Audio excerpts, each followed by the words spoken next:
Hi friends, నేను మీ నగేష్. నాకు నచ్చిన పుస్తకాల్లోని ఎక్కువ చదివిన పుస్తకాల్లో ఇదొకటి అనమాట.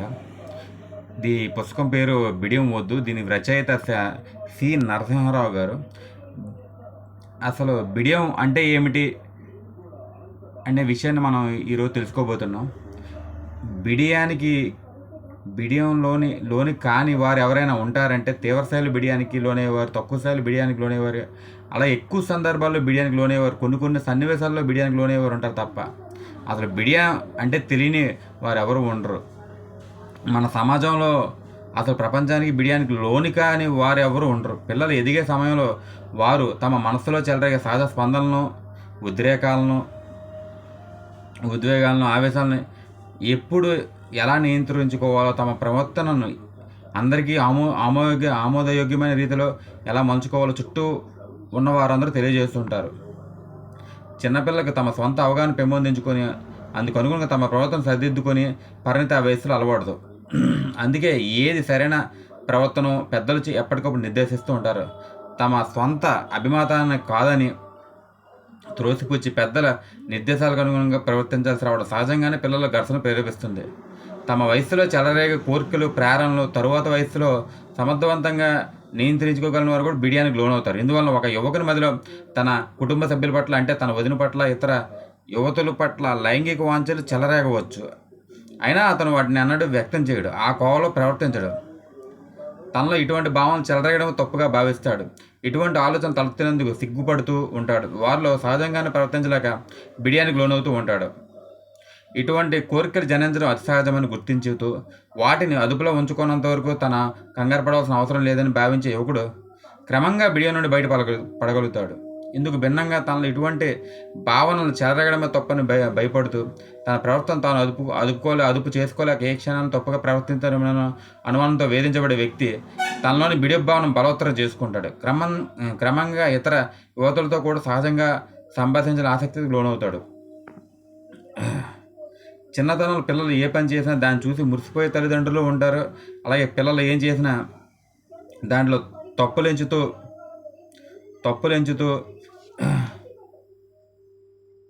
తల్లిదండ్రులు ఉంటారు. ఇందుకు భిన్నంగా మంచిని చేసినందుకు చేస్తూ తప్పు చేస్తే ఎలా చేయాలో తెలియజేపుతూ పిల్లల్ని సౌమ్యంగా సరిదిద్దే తల్లిదండ్రులు ఉంటారు. ఇంట్లో ఏ పని చేసినా తల్లిదండ్రులు మురిసిపోతుంటే అదే పని ఇంకో చోట చేస్తే తోటి పిల్లలు ఇతర పెద్ద తెగనాడడం చూసిన పిల్లలు కంగారు పడతారు. తామేం చేయాలో, ఏం చేయకూడదో, ఏది మంచిదో, ఏది చెడదో గుర్తించలేకపోతారు. ఏ పని చేస్తే ఇతరుల అభినందనలు లేదా అపసంతరణలు ఎందుకు లభిస్తాయి అర్థం కాక ఏ పని చేయాలని సందేహించడం, సరిగ్గా చేయలేని సందేహించడం ప్రారంభిస్తారు.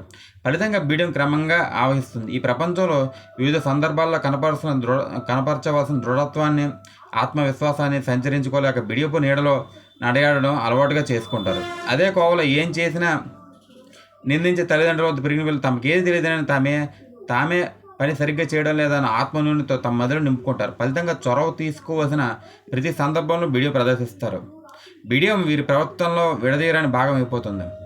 ప్రపంచంలో ప్రతి చోట ఇతరుల నుండి పోటీని ఎదుర్కోవాల్సి వస్తుంది. ఈ పోటీలో అనేక సందర్భాల్లో వెనుకబడడం, వైఫల్యాన్ని ఎదుర్కోవడం అతి సహజం. ఇలా జీవితంలో ఎదురయ్యే వివిధ అనుభవాల నుండి కొత్త పాఠాలు నేర్చుకోవచ్చు, లేదా జీవితం అంతా ఒక చేదు అనుభవానికి అంకితమైపోవచ్చు. చేదు అనుభవాలను, వైఫల్యం తన మనస్సులో ప్రతిష్టం చేసుకున్నవారు అచేతనంగానే బిడియంకి బారిన పడతారు. 130. ఓకే. తమ జీవితం అంతా వైఫల్యమయం అనుకుంటూ అందరికీ దూరంగా జరిగిపోతారు. బిడియాన్ని ఆశ్రయించి అందరికీ దూరంగా ఉండగోరుతారు. వైఫల్యాలను అధిగమించగల ఆత్మవిశ్వాసాన్ని అందుకోగలిగినప్పుడు మాత్రమే బిడియాన్ని క్రమంగా వైదొలిగించుతారు.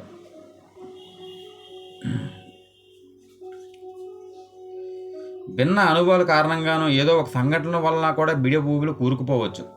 ప్రపంచ సుందరిగా ఎంపికయ్యి అందరి నేరాలను అందుకున్న యువతి మధ్యలో అలా వెకిలిగా నవ్వేవన్న అన్న తన తల్లి కడువైన ప్రశ్నతో ఇకపై ధైర్యంగా వ్యవహరించిన స్థితికి పూర్తి స్థాయి బిడియాంకులోని సందర్భం ఒకటి ఉంది. ప్రపంచ సుందర స్థాయికి ఎదగల అర్హతలు తనకు లేవని లేవని భయపడుతున్న ఆ యువతి తన ఎంపికను విశ్వసించలేకపోతున్న సమయంలో దుస్తులు మార్చుకుని గ్రీన్ రూమ్లో తన తల్లి గద్దెంపు విని తానేదో యాదృచ్ఛికంగానే ఎంపికయ్యని తప్ప తనందుకు సరికాదని నిర్ణయించుకుంది. అటువంటి సున్నిత మనస్థితిని ముందుగానే రూపొందించుకోవడం వల్ల ఆ చిన్న వాక్యాన్ని ఆమె ఆత్మవిశ్వాసాన్ని పూర్తిగా నీళ్ళు కార్చివేసింది. ఎదుటివారి వ్యాఖ్యానాలను ఎప్పటికప్పుడు తమకు అన్వయించుకోవడం వలన అలవాటు చేసుకున్నవారు ఏ బలహీన క్షణంలోనైనా బిడియం కూరుకుపోవచ్చు. బాల్యం నుండి యుక్త వయస్సు వచ్చే ప్రతి ఒక్కరూ వేలాది అనుభవాలు అందుకుంటారు. అందులో ఏ అనుభవాలను తమ ఏ స్థాయిలో ఎలా ప్రభావితం చేశాయో ఎప్పటికప్పుడు గుర్తించలేరు. ఒక అనుభవం రెండు రకాలుగా ప్రభావితం చేయవచ్చు. ఇద్దరు యువకులు ఒక అర్ధరాత్రి వేళ మోటార్ సైకిల్పై వస్తుంటే పోలీసులు ప్రశ్నించడానికి తీసుకెళ్లి తెల్లవారే వరకు పోలీస్ స్టేషన్లో ఉంచారు. రకరకాల ప్రశ్నలతో వేధించారు. వాళ్ళిద్దరూ పోలీసులతో వ్యవహరించడం అదే మొదటిసారి. అందులో ఒక యువకుడు పోలీసులు ధైర్యంగా ప్రశ్నించగల ఆత్మవిశ్వాసాన్ని అలవర్చుకోగలిగితే, మరో యువకుడు పోలీసులు అంటేనే భయపడే మానసిక స్థితిని సంతరించుకున్నాడు. ఇలా ఒక సంఘటన ఇద్దరిపై భిన్న ప్రభావం ఎలా కలిగించగలిగింది? అందుకు ముందే వారికున్న మానసిక స్థితి ఇలా భిన్న ప్రభావం కలగడానికి కారణమైంది. అందుకే బిడియాన్ని ప్రేరేపించడానికి స్థిరపరచడానికి వివిధ ప్రభావాలు కారణమై బిడియాన్ని జీవితంలోకి ఆహ్వానించే అసలు మూల కారణం తాము ఏర్పరచుకున్న మానసిక స్థితి మాత్రమే. బిడియం బిడియం తమ మనస్సులో ఎలా ప్రవేశించిందో, తమ వ్యక్తిత్వంతో విడదీయడానికి భాగంగా ఎలా రూపొందిందని మదనపడడం వల్ల ప్రయోజనం ఉండదు.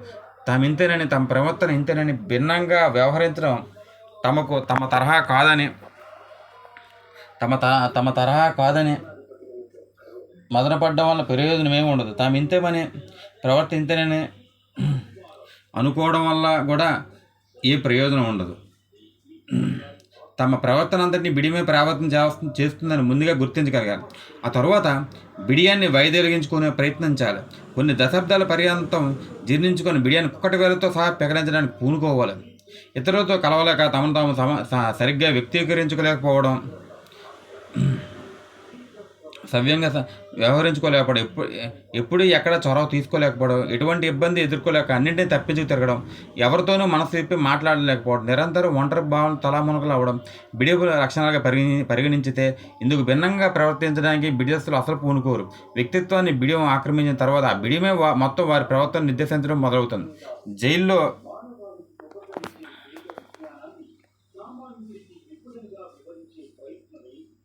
జైల్లో బందీ అయిన ఖైదీ క్రమంలో ఆ పరిసరాలకు సర్దుకుపోయి అక్కడి నుండి ఆనందాన్ని సంతృప్తిని పొందడం అలవాటు చేసుకునే రీతిలో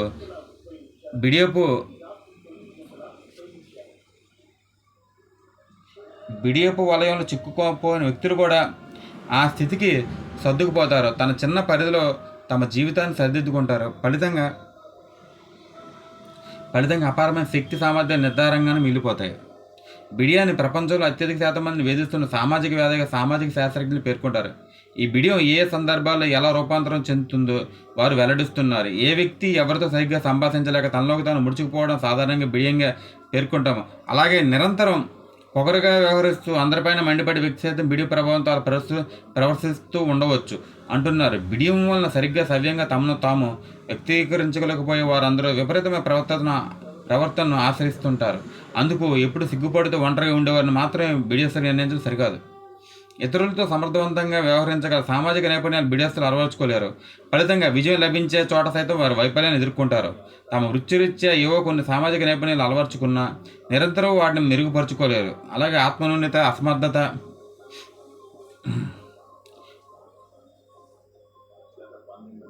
అసమర్థత భావనలు బిడియం ఏర్పడుతుందన్న అందరి పట్ల సరికాదు. కానీ బిడియం చోటు చేసుకున్న తర్వాత ఖచ్చితంగా న్యూనత భావాలు చోటు చేసుకుంటాయి.